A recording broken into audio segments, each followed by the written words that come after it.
a complaint without a victim, a case without any wrongdoing, a persecution even after proved innocence. Yes, false rape allegation. This truth was suppressed and buried by the Hindu-phobic and Hindu-mystic elements along with their militant media outlets for 15 years and going to dig out and present to all today.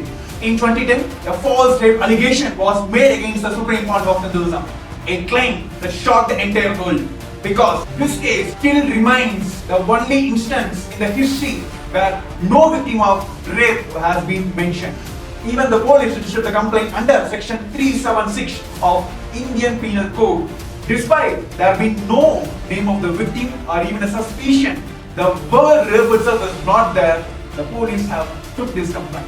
Instead of closing the case as there was no victim, the police officials made advertisements publicly calling people to come and make statements against the Supreme Court of Hinduism, and even publicly they mentioned the bribe and the monetary compensation.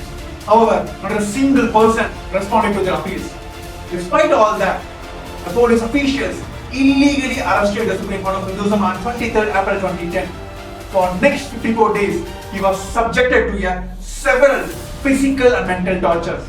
After all this, the police submitted the memo status report to the High Court of Karnataka, saying there is still no witness against the Swami Nithyananda.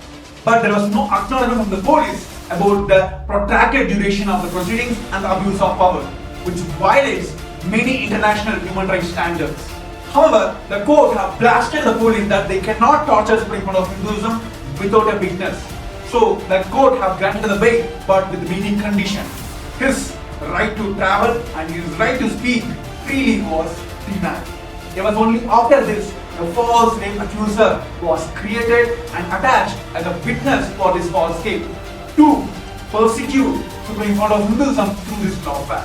The same false accuser with the same false allegation in US as well.